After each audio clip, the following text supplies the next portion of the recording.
নমস্কার বন্ধুরা, মিষ্টি গৃহকোণের একটি ব্লগে আপনাদের স্বাগত জানাই। আশা করি আপনারা সবাই খুব ভালো আছেন, আমরাও খুব ভালো আছি। সকালবেলা এখন একটু ব্রেকফাস্ট বানানোর জন্য কিচেনে চলে এসেছি বলতে এই আগের দিনে একটুখানি আমার মটরশুঁটির কচুরি করেছিলাম, তার পুরটা রয়ে গেছিলো। তো কি ভাবলাম কি বানাই, রোজ রোজ ব্রেড অমলেট বা দুধ কর্নফ্লেক্স খেতে তো কারোরই ভালো লাগে না। সেই জন্য আমি এখন এখানে ওই গিনি আর ওর বাবার জন্য পরোটা বানিয়ে নিচ্ছি। পরোটাটা বেলে নিয়েছি, আজকে একটু ঘি দিয়েই পরোটাটা বানাচ্ছি, কারণ রোজ রোজ ঘিটা তো খাওয়া ভালো না, মাঝে মাঝে এই ঘিয়ের পরোটা খেতে কিন্তু বেশ লাগে। আশা করি আপনারাও বাড়িতে বানান, আমিও মাঝে মাঝে বানাই, রোজ রোজ বানাই না। এখন ওর বাবারটা দিয়ে দিচ্ছি। পরোটা রেডি। আগের দিন বাড়িতে রাত্রিবেলা একটু বেগুন পোড়া ছিল, তো জানি বেগুন পোড়া দিয়ে একদমই ভালো লাগবে না, তবু আমি ওটাই দিয়ে দিচ্ছি এখন ওর বাবাকে। কারণ আগের দিনের একটুখানি চিকেনের ঝোল ছিল, ওর জন্য যেটা করেছিলাম আলাদা করে, সেইটা ঝাল ছাড়াটা ওকে ওর বাবাকে ওটা দিয়ে দিয়েছি। এখন আমি ওর প্রলয়কে দিলাম হচ্ছে বেগুন পোড়াটা দিয়ে। আমি জানি ও খেতে পছন্দ করবে না, বাট পরোটাটা তো খেতে ভালো। ওর বাবাও খেয়ে বলল যে ভালো লাগছে, গিনিও এখানে খেতে বসে গেছে, আমরা এখানে সবাই মিলে একসাথে ব্রেকফাস্ট করছি। আমারটা আমি এখনও নিইনি, পরে নেবো, গিনি খাবে না বলে দুষ্টুমি যেমন করে সেরকমই করছে। তো সেটাই ওকে এখন খাইয়ে নেব, দিয়ে তারপরে কিছু কাজ আছে। আর বলুন, ছুটির দিনে কোথাও ঘুরতে যেতে তো ভীষণ ভালো লাগে। এখন শীতকালে তো মোটামুটি শীতটা শেষই হতে চললো, কোথাও যদি ঘুরতে যাওয়া যায় ভীষণ ভালো লাগে। তো যাওয়া হচ্ছে না, তাই ওর বাবাকে বলছিলাম যে চলো কোথাও একদিন দুদিনের জন্য ঘুরে আসি। ওর বাবা বলছে যে এই তো রিসেন্টলি বাড়ি ঘুরে এলে, এখনই কোথাও যাওয়াটা ওর ছুটির খুব সমস্যা হয়ে যাবে অফিসের। তো এখন সেটাই ডিসাইডেশন চলছে, কথাবার্তা এই খাবার টেবিলেই বেশি হয় আমাদের। তো এখন সেই ব্যাপারে কথা হচ্ছে, তো বলছে না ছুটি অ্যাডজাস্ট করা যাবে না। আর ওদিকে গিনি বলছে হ্যাঁ ঘুরতে যাব। আর আমাকে বললো মা পরোটাটা খুব ভালো হয়েছে, খেতে খেতে খুব ভালো লাগছে। বাচ্চারা যখন কোনো কিছু আনন্দ করে খায়, তারপরে আবার বলছে যে ঝাল লাগছে, বাজে গন্ধ আসছে। আমি বললাম আমি একটুখানি খাইয়ে দিচ্ছি মা, তুই খা। সকালবেলা অ্যামাজন থেকে কিছু জিনিস অর্ডার করেছিলাম, ওই হোম গ্রসারি যেটা বলা যায়। গিনিকে তো জানেন আমরা কোকোনাট ওয়াটারটা সকালবেলা দিই, সেই কোকোনাটটা, তারপরে দুধ দই, এটা তো প্রত্যেক দিনের আমাদের লাগেই। আর এখানে সেগুলোই এখন এসে ডেলিভার করে দিয়ে গেল। গিনি সঙ্গে সঙ্গে দেখতে চলে এসেছে মা কী কী অর্ডার করেছে। ওর খুব আনন্দ, ওগুলো আনবক্স করবে, বার করবে, দেখবে কী এনেছি। আমার বাড়ির গিন্নি বলা যেতে পারে, ছোট গিন্নি, খুব আনন্দ দেখছে এখন মা কী কী অর্ডার করেছে। আমাকে বলেছিল ব্লুবেরি দেখলাম দাম 325 টাকা নিচ্ছে জানেন, 180 গ্রামের। তো আমি সেই জন্য নিইনি, তবে একটা অন্য জিনিস নিয়েছি। কি বলুন তো এটা? হ্যাঁ ঠিক ধরেছেন, এটা হচ্ছে নারকেলি কুল। নারকেলি কুল কিন্তু খেতে দারুণ লাগে।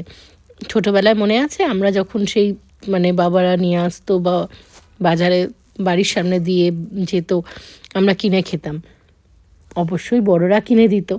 তো এখন গিনিকে বলেছি গিনি তুই অনেক ধরনের কুল খেয়েছিস, বাট এই কুলটা একবার ট্রাই করে দেখ। তো এখন সেই ব্যাগটাকেই সাইডে নিয়ে গিয়ে রাখছি, আস্তে আস্তে জিনিসগুলো বার করবো। আর এখানে মঙ্কুকে খাঁচায় রেখেছি, গিনি চলে এসেছে মঙ্কুকে খোলার জন্য। আমি ওকে বারণ করছি না মঙ্কুকে এখন খুলিস না।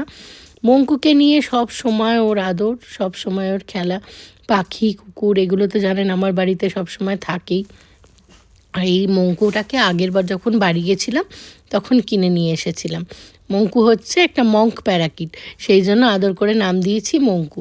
গিনি এখন বলছে মা ওকে একটু বার করি না না বাবা এখন বার করিস না, বার করলেও না ওকে ঢোকাতে পারি না, ও কোথায় একটা উড়ে বসে থাকে ফ্যানের ওপরে ইয়েতে। এখন তো যদিও কোনো ক্রমে ফ্যানটা চলছে না, খুব চিন্তাটা অতটা নেই, কিন্তু ইন ফিউচার এটা কী হবে। আমি গিনিকেই কুলটা ট্রাই করতে দিচ্ছিলাম, গিনিকে বলছি কেমন খেবো, না খেয়েই বলছে খুব ভালো। আমি বললাম আগে ট্রাই কর কুলটা, তারপরে বলবি কেমন হয়েছে, কেমন খেতে। যদি আমি বানাইনি এটা, কিন্তু গিনি কোনোদিনও নারকেলি কুল খাইনি। এখানে এক ধরনের কুল পাওয়া যায় যেটা খুব বড় বড়। এখন আমি না ব্যাক ক্যামেরাতে একটু ভিডিওটা করার চেষ্টা করছি, কারণ আর এই যে কুল খাচ্ছি, কারণ আমি না ব্যাক ক্যামেরায় খুব ভালো ভিডিও করতে পারি না।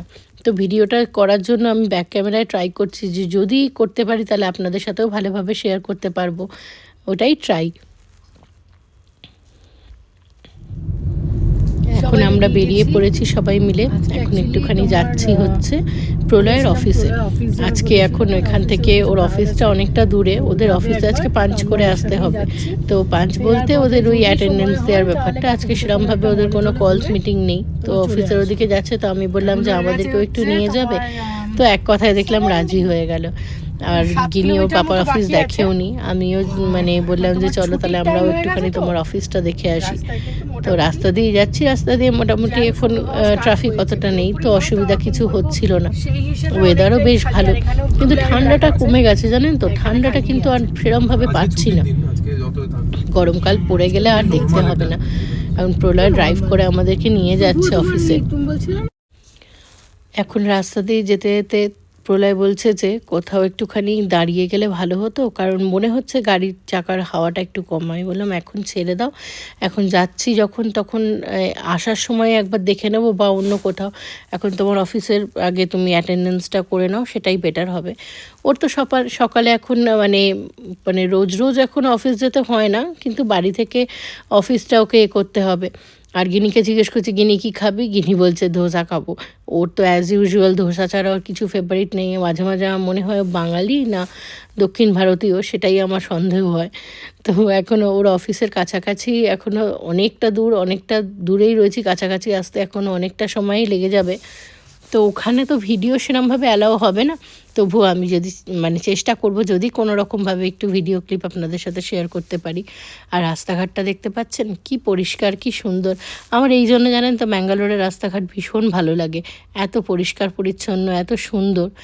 যাকে গল্প করতে করতে ওর অফিসে চলেও এসেছি, এই যে এখান দিয়ে ঢুকছি। এখন অনেকটা যেতে হবে, এখানে বিভিন্ন সব এমএনসিগুলো রয়েছে, তারই মধ্যে প্রলয়ের কোম্পানির অফিসও এখানে রয়েছে। তো কাছাকাছি প্রলয় যে হাতে আই কার্ড বার করে অলরেডি বসে আছে। আর এখানে আমি এখন বসে আছি কারণ হচ্ছে আমার তো নেই, আই কার্ড নেই, তো টেম্পোরারি ভিজিটার্সদের জন্য একটা আই কার্ড এখান থেকে নিতে হবে আমার আর গিনির। যেহেতু আমরা এমপ্লয়ি নই, আমরা জব করি না, সেক্ষেত্রে আমাদেরকে তো এখানে ঢুকতে দেওয়াটা ওটা কোম্পানি রুলসের বাইরে হয়ে যাবে। গিনি এখন ওয়েট করছে, ওর পাপা কোথায়, পাপা কোথায়, যাকে দেখছে তাকেই বলছে ওই দেখো পাপা আসছে। আমি বললাম এরকমভাবে বলিস না।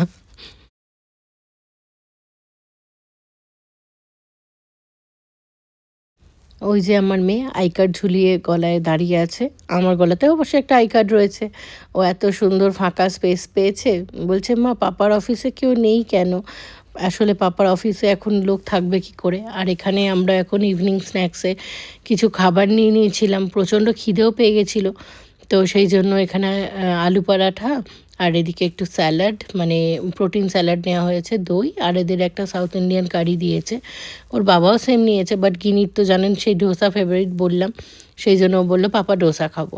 তো ওদের যে ক্যাফেটেরিয়াটা বেশ সুন্দর, আমি কোনোদিনও যাইনি, প্রলয়ের মুখে শুনতাম গল্প যে ওদের খাবার দাবার ভীষণ সুন্দর। সত্যিই ট্রাই করে দেখছি, অদ্ভুত সুন্দর খেতে। যেদিনকে অফিসে আসে প্রলয় সেদিনকে ও বেশিরভাগ টাইমে এখান থেকেই টিফিন করে, কারণ এদের খাবার দাবার প্রচণ্ড সস্তা এবং খেতেও খুব সুন্দর। তো পনির পরাঠাটা খুঁজেছিল, পনির পরাঠা আজকে স্টক ছিল না, অনেক কটা ভেন্ডার আসেনি, তো সেই জন্য আমরা আলু পরাঠাটাই নিচ্ছি। আলু পরোঠাটা বিশ্বাস করুন দারুণ খেতে। আর গিনিও বললো মানে ক্রিস্পি ভীষণ ডোসাটা, তো ও এখন ডোসাটা দিয়ে ও খেয়ে নিচ্ছে। আর এই যে দইটা দেখছেন না, দইটা খেতে ভালো, কিন্তু কেমন টাইপের জানেন, তারা নুন চিনি কিছুই দেয় না দইতে। এখানে বাইরে বেরোনোর আগে এখানে দেখলাম এই কর্নারটা কি সুন্দর, দেখুন কাঠের পুতুল দিয়ে সাজানো, বিভিন্ন ধরনের পুতুল এখানে রয়েছে, বিভিন্ন রিলিজিয়ানের, এবং সব কটা এত সুন্দরভাবে ডেকোরেট করা, তাই ভাবলাম একটুখানি ক্যামেরাবন্দি করে নিই, আপনাদের সাথে শেয়ার করতে পারবো। অফিসে সব সব জায়গাতে তো অ্যালাউ থাকে না, এই জায়গাটা ক্যাফেটেরিয়াটাতে ভিজিটারদের অ্যালাউ করে। তো সেই জন্য আমরা এখানটাতেই রয়েছি, আর এই ক্যাফেটেরিয়ার এই জায়গাটাতেই এই পুতুলগুলো দিয়ে সাজানো করিডোরটাতে, অদ্ভুত সুন্দর লাগছে। এরপরে আমরা চলে গেছিলাম একটা মলে। আমরা এই মলটাতে আগে অনেকবার গেছি, ভেগা সিটিতে, আর এখানে গেলেই গিনি এই গাড়িগুলো চালার জন্য ভীষণ বায়না করে। তো বায়না রক্ষা তো করতেই হলো, কারণ এগুলো ছোটো ছোটো চাহিদা।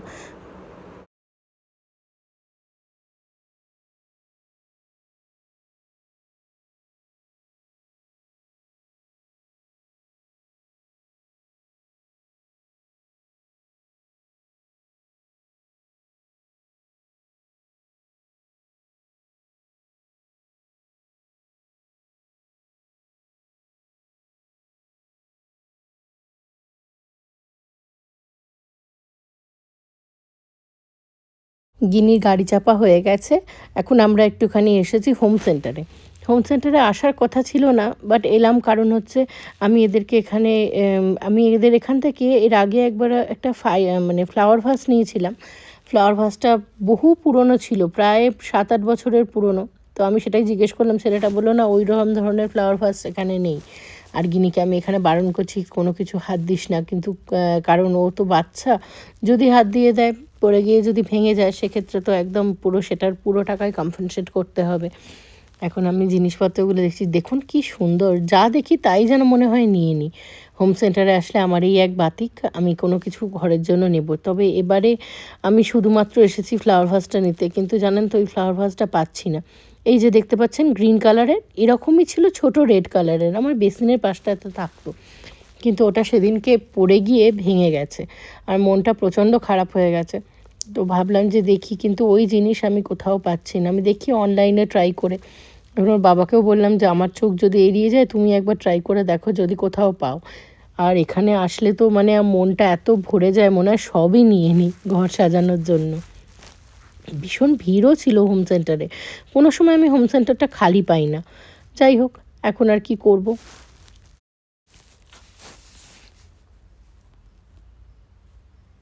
বাড়ি চলে এসেছি, এখন একটু মুখ হাত পাটা পরিষ্কার করে নিচ্ছি।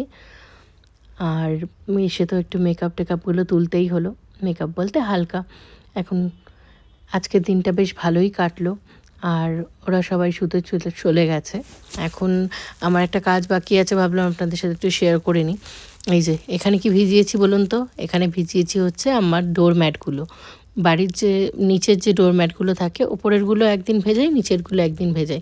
এখন এই গরম জলে সার্ফ দিয়ে ভালো করে চুবিয়ে দিচ্ছি, তাতে কি হবে না, এর যে ময়লাগুলো আছে ভালো করে বেরিয়ে যাবে। আর দেখুন কি কালো জল, এই ডোরম্যাটে প্রচণ্ড ময়লা থাকে। আপনারা কীভাবে ডোরম্যাট পরিষ্কার করেন আমাকে একটু জানাবেন। আমি কিন্তু এই পদ্ধতিতেই করি, বিশ্বাস করুন এত সুন্দর পরিষ্কার হয়। আর কি বলবো, চেষ্টা করি ঘরটাকে যতটা পরিষ্কার পরিচ্ছন্ন রাখা যায়, কিন্তু আমার তো জানেন কুকুর পাখি সব কিছু রয়েছে, তো সেইভাবে করা হয় না। চলুন আজকের এখানেই আমি এটা ভিজিয়ে দিলাম, কালকে ওটা কাচবো, আর ডিশওয়াশারটাও চালিয়ে দেবো শুতে যাওয়ার আগে। এখন রাত্রির অনেক বেজে গেছে, প্রায় 1টা বাজে জানেন। আমি আমার হাতের যা যা কাজ ছিল সেগুলো সব করলাম। আর এখন এই ভিডিওটাও তাহলে এখানে শেষ করছি। ভালো লাগলে একটা লাইক করে দেবেন, শেয়ার করবেন, সাবস্ক্রাইব করে পাশে থাকবেন। আর হ্যাঁ, বেল নোটিফিকেশানটা অন করতে ভুলে যাবেন না। আজকের ভিডিওতে কোনো রকম আমি মিউজিক দিতে পারলাম না, বা কোনো রকম ভয়েস কন্টেন্ট আমি আপলোড করলাম না। শেষ করছি, দেখা হচ্ছে পরের আর একটা ব্লগে। ভালো থাকবেন, টাটা।